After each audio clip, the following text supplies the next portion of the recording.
हजरत उमर फारूक आजम रज़ी अल्लाह ताला अन्हु की खिलाफत का जमाना तकरीबन 10 साल का जमाना। 10 साल हजरत उमर फारूक आजम ने खिलाफत का ओहदा संभाला। और ये 10 साल कैसे थे? अल्लाह अकबर। सिर्फ 2.5 साल के अंदर, सिर्फ 2.5 साल, कितने? 2.5 साल के अंदर मदीने का मंजर, मदीने का नक्शा बदल गया। एक सहाबी मुस्तफा ने एक दूसरे मुल्क से कुछ माल भेजा मदीने में हजरत उमर की बारगाह में कि ये गरीबों में तकसीम कर दिया जाए, ज़कात का माल है। मिस्र के गवर्नर ने भेजा था, मगर जब माल आया हजरत उमर फारूक आजम की बारगाह में,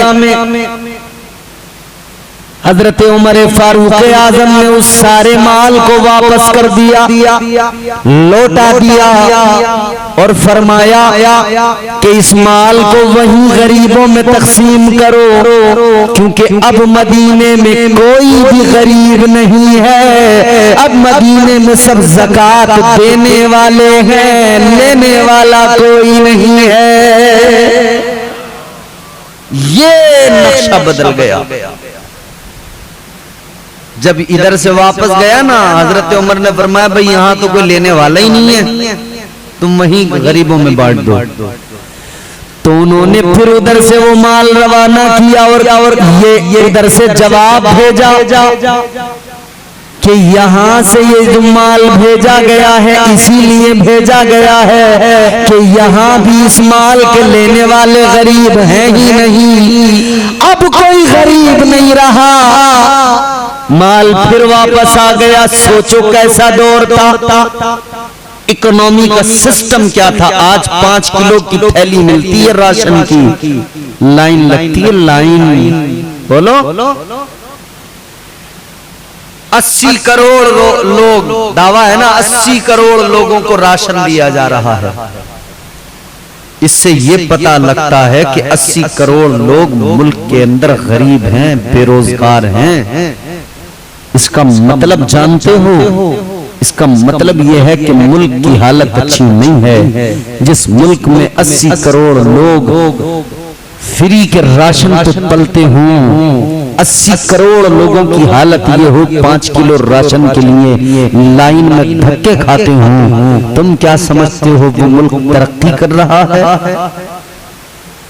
तरक्की इसे कहते हैं। हजरत उमर फारूक आजम ने सिर्फ 2.5 साल के अंदर ये हालात बदले मदीने के और पूरी दुनिया के, और इस्लाम के ज़ेरे असर खिलाफत हजरत उमर में जितना भी ये सब एरिया आता था 22 लाख मुरब्बा मील, हालात ये बदले जनाब कि वहां कोई गरीब ही नहीं बचा था, कोई ज़कात लेने वाला ही नहीं बचा था।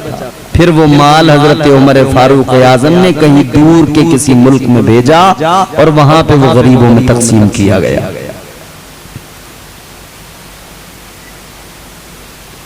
यहां अब जमाने को सबक हासिल करना चाहिए हजरत उमर की जिंदगी से। यहां हुक्मरानों को सीखना चाहिए। बल्कि गांधी जी ने इस मुल्क के राष्ट्रपिता करमचंद गांधी, करमचंद मोहनदास गांधी, गांधी जी ने यह कहा था कि हिंदुस्तान में डेमोक्रेसी को अगर बेहतर बनाना है तो यहां पर अबू बकर उमर की जिंदगियों को देखकर उनसे सबक हासिल कर लिया जाए। नबी के ऐसे 2 वजीर हैं कि उनकी जिंदगी को देख लिया, उनसे सबक हासिल कर लिया तो फिर मुल्क के अंदर खुशहाली और तरक्की आ जाएगी। हजरत उमर फारूक आजम अदलो इंसाफ के पैकर वो उमर कि शैतान रास्ता बदल दिया करता था, उमर के चेहरे को देखकर घबराता था। मेरे इमाम ने फरमाया, ताजदारे अहले सुन्नत ने फरमाया, वो उमर जिसके आदाब शैदा सकर, वो उमर जिसके आदाब शैदा सकर, उस खुदा दोस्त हजरत लाखों सलाम।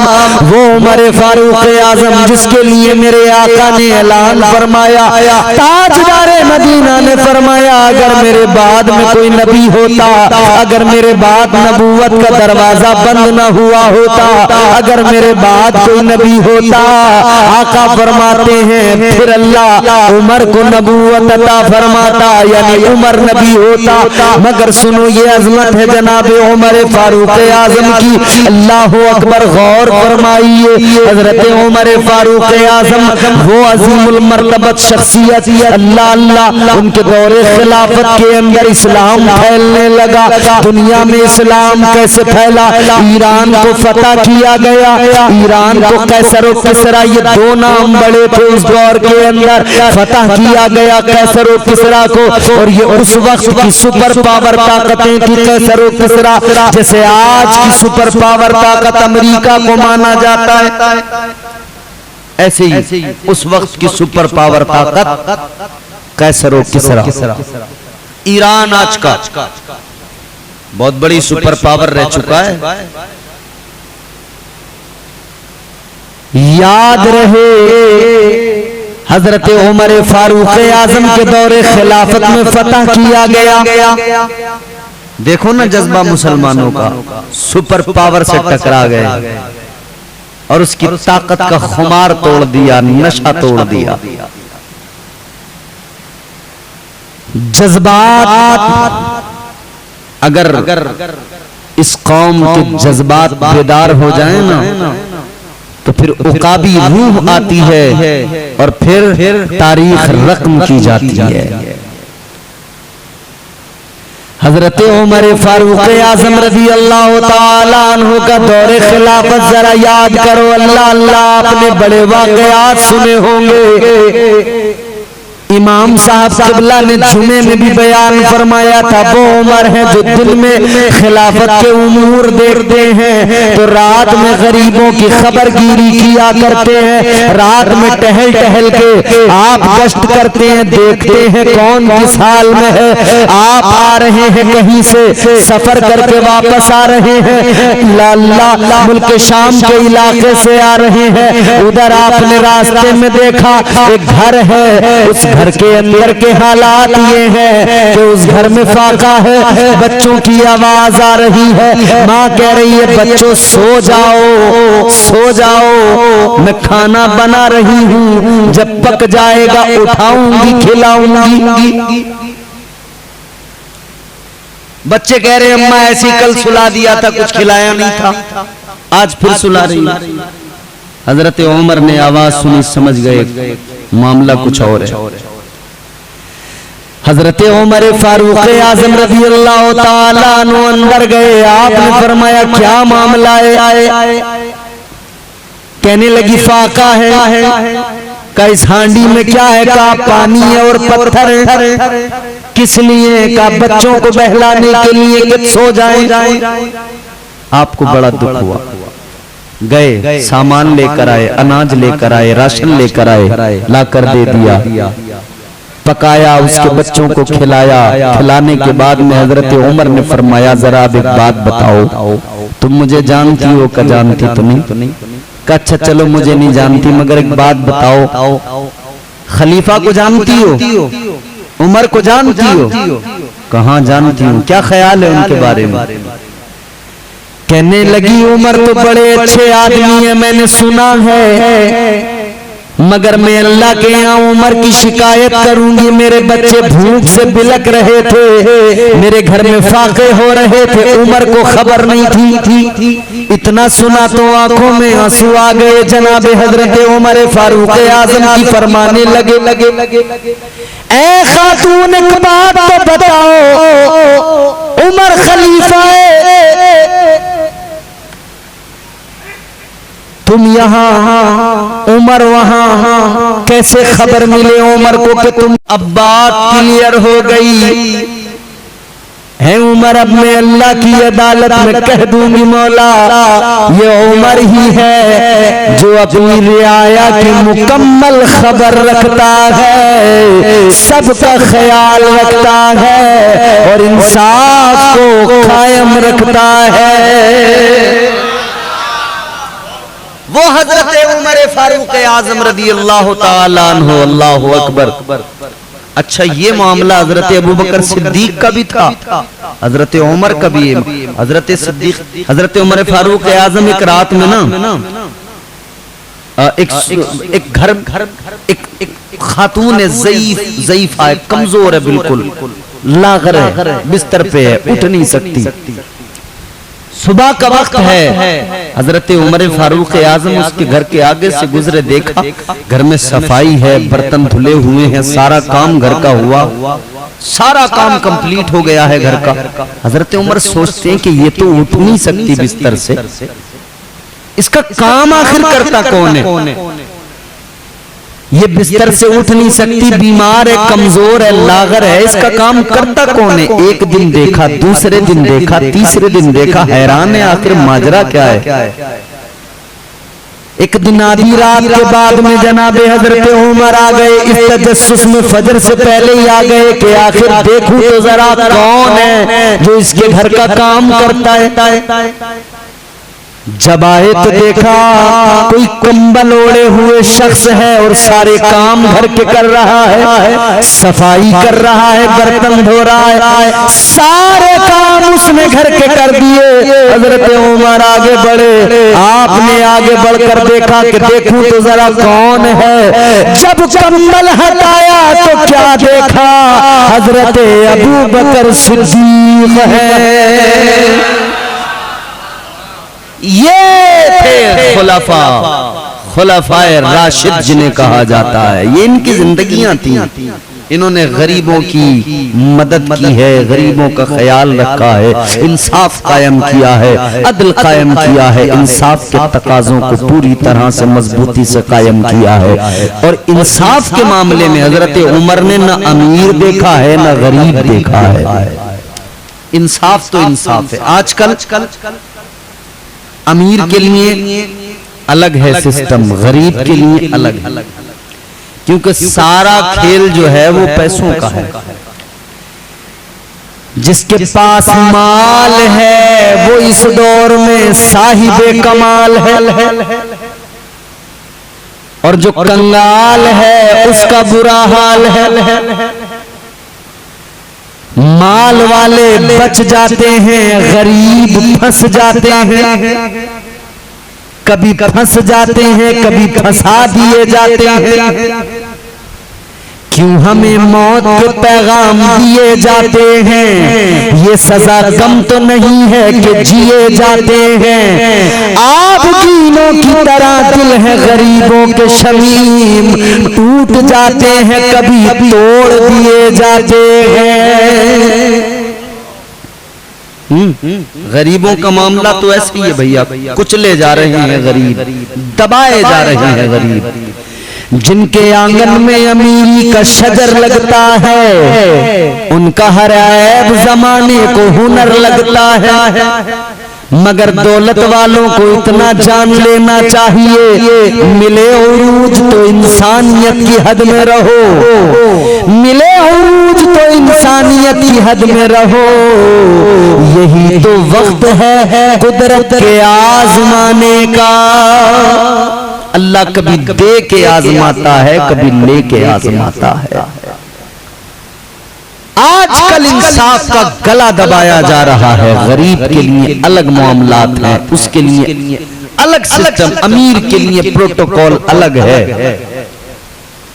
गांव में कोई गरीब हो, भले नेक हो, 5 वक्त का नमाजी हो, उसको कोई गांव में पूछ नहीं रहा, उससे ढंग से बात नहीं कर रहे लोग। और अगर मालदार है, भले ही उसके पास हराम की दौलत है, जुआ शराब सट्टे ये सब करता हो, मगर फिर भी लोग उसे इज्जत दे रहे हैं, पैसे वाला है उसे कुर्सी दे रहे हैं। इज्जत पैसों की बुनियाद पर नहीं दी जाती, बल्कि अल्लाह ने ऐलान फरमा दिया, इन्ना अकरमकुम इंदल्लाहि अत्काकुम, तुम्हारा रब इज्जत उसे देता है जो परहेजगार होता है, जो तकवा शियार होता है।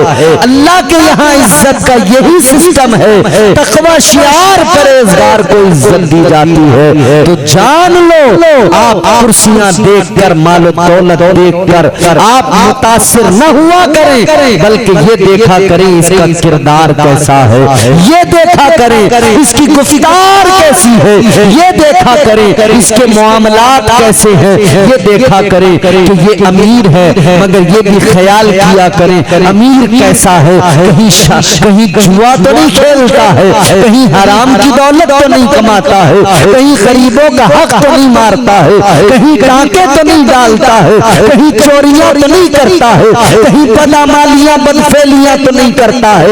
ये ख्याल रखा करें और फिर वो पैमाना जो मुस्तफा ने अता किया है, वो मेयार जो मुस्तफा ने अता किया है, परख लिया करें और फिर ये फैसला किया करें, अगर मुस्तफा जाने रहमत की शरीयत का पाबंद है तो हमारे लिए वो लायक इज्जत लायक एहतराम है, और अगर मुस्तफा की शरीयत से दूर है तो वो हमारे लिए जरा सी भी अहमियत हमारे पास उसके लिए नहीं है।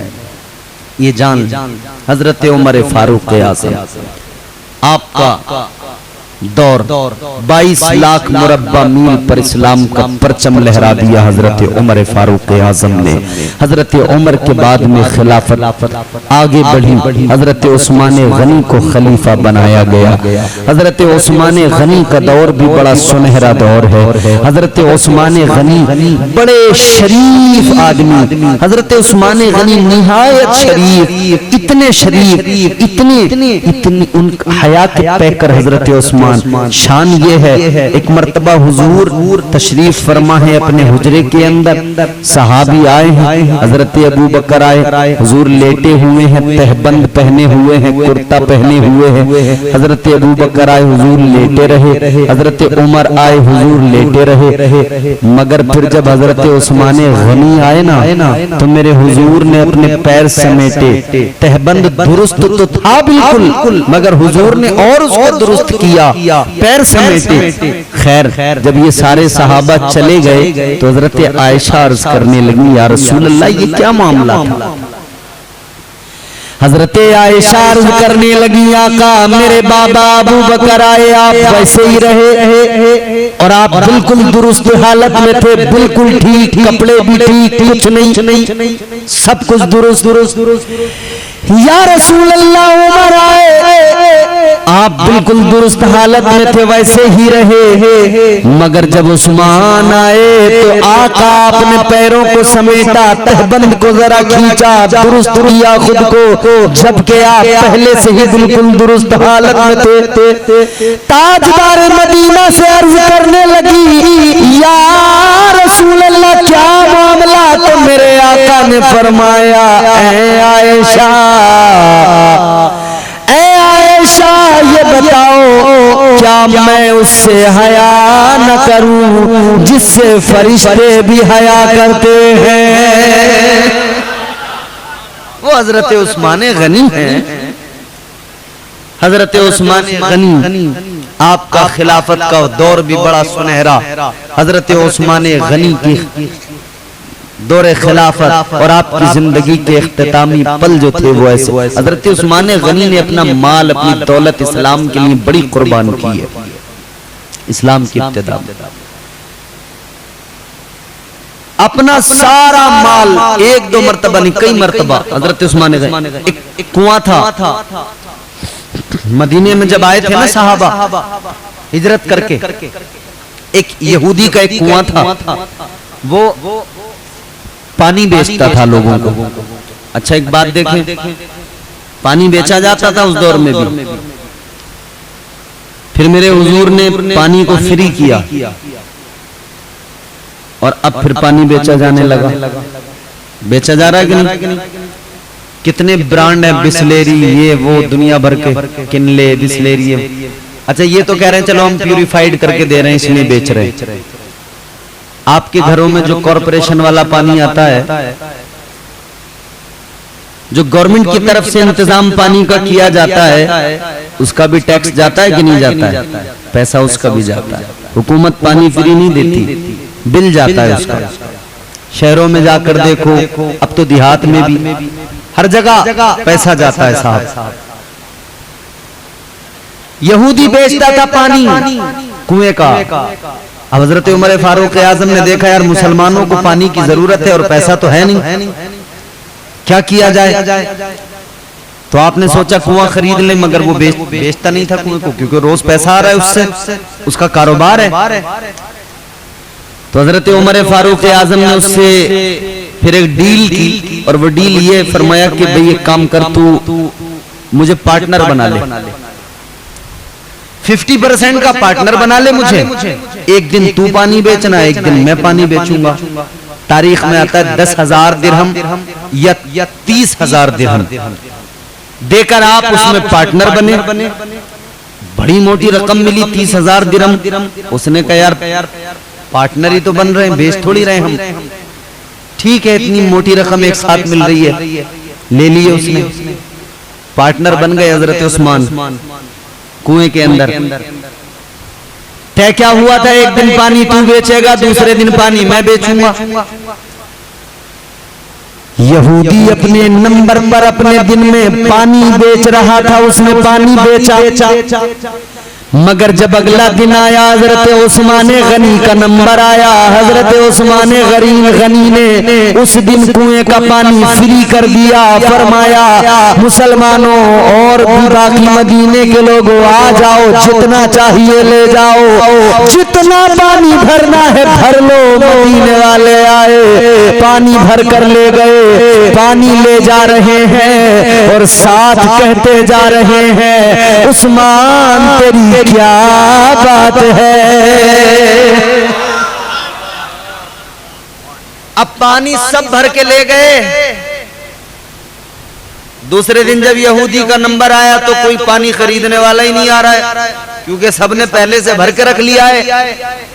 इसने कहा यार मैं तो नुकसान में रहा, आज मेरा नंबर है, बिकेगा नहीं, कल फिर ये फ्री कर देंगे, फिर पानी सारा लोग भर के ले जाएंगे, मेरा तो कारोबार ही ठप हो गया। तो फिर बिलाखिर यही हुआ, उसने कहा मैं बेच रहा हूं, पूरा आप ही ले लो।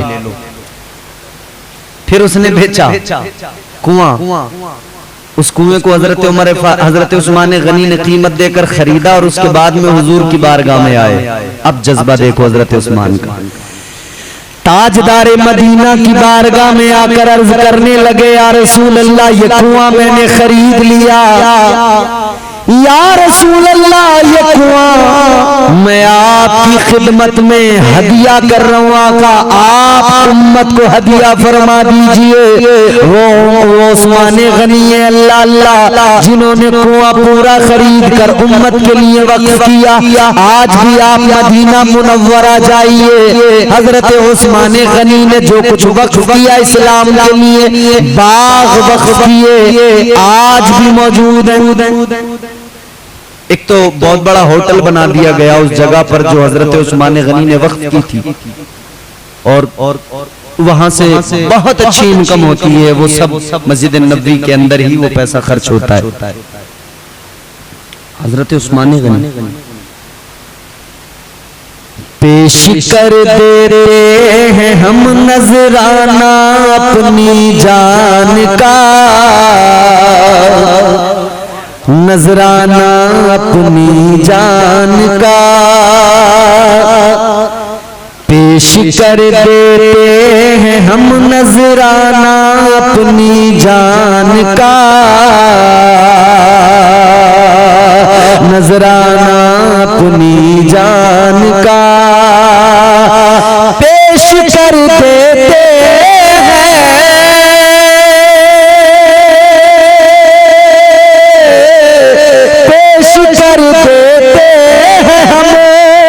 नजराना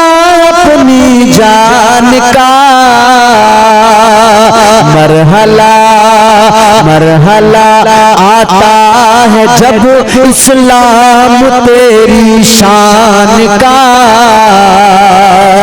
इस्लाम तेरी शान का। और वो शेर जिसके लिए मैंने ये शेर सुनाया, राहे हक में जितना गल्ला पास था सब दे दिया, पास था सब दे दिया। चचा, हमारे चचा देखो रोज आपको नात भी सुनाते हैं और सलाम भी पढ़ते हैं, अच्छी आवाज। राहे हक में, राहे हक में जितना गल्ला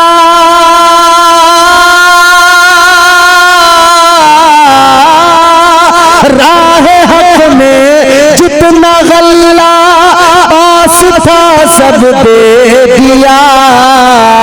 अल्लाह अल्लाह अल्लाह अल्लाह देखिए ये हौसला उस्मान का, हौसला उस्मान का। अल्लाह अल्लाह देखिए ये हौसला उस्मान का, हौसला उस्मान का।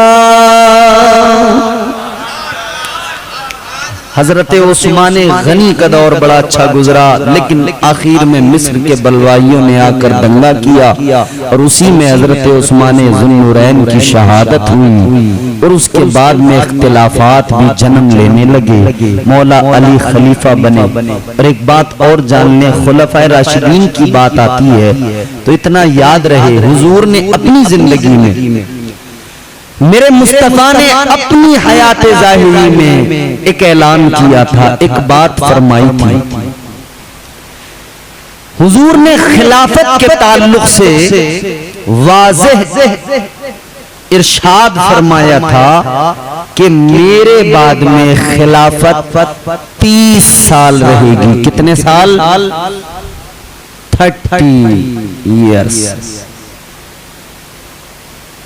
ताजदार मदीना ने फरमा दिया था मेरे बाद में खिलाफत 30 साल रहेगी, और उसी 30 साल के दौर में जो खलीफा बने उन्हीं को खुलफाए राशिदीन कहा जाता है।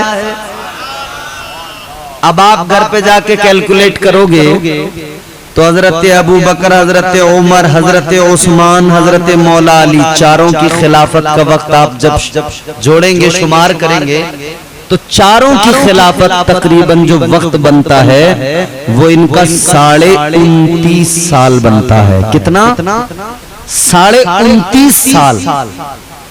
हुजूर ने फरमा दिया था 30 साल मेरे बाद में खिलाफत रहेगी, उसके बाद में बादशाहत आ जाएगी।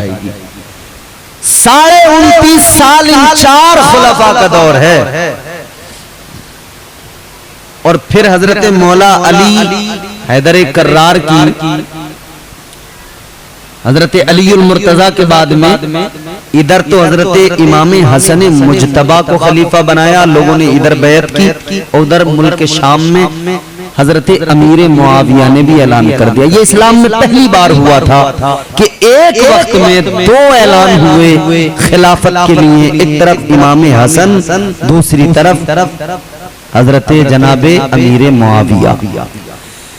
उधर भी लोगों ने बैत की अमीर मुआविया की, इधर इमाम हसन मुजतबा की बैत की। इमाम हसन मुजतबा कितने दिन खलीफा रहे? 6 महीने। अब बात को समझना, 6 महीने तक हजरत इमाम हसन मुजतबा खलीफा रहे। 6 महीने के बाद आप मुल्क शाम हजरत अमीर मुआविया के पास गए। हजरत अमीर मुआविया के पास जाने के बाद में आपने खिलाफत की तमाम जिम्मेदारियां उनको सौंपी, खुद दस्तबरदार हो गए। यूं कहें कि रिजाइन कर दिया, इस्तीफा दे दिया, उनको सौंप दी खिलाफत। 6 महीने हजरत अमीर मुआविया ने बड़ी इज्जत की, बड़ा एहतराम किया, वजीफा भी मुकर्रर किया। अब ये जान लो 6 महीने इमाम हसन मुजतबा की खिलाफत रही, मतलब साफ आका ने ऐलान फरमाया था 30 साल मेरे बाद में खिलाफत रहेगी। 29.5 साल इंतजार का दौर बनता है, 6 महीने बाकी बचे, वो इमाम हसन मुजतबा ने पूरे किए, 6 माह इन्होंने पूरे किए। हजरत इमाम हसन मुजतबा तक खुलफाए राशिदीन ही का दौर कहलाता है, खिलाफत राशिदा कहलाती है। खुलफाए राशिदीन का तज़किरा जब भी होगा नाम 5 होंगे, 4 नहीं होंगे। हजरत इमाम हसन भी उसमें शामिल है।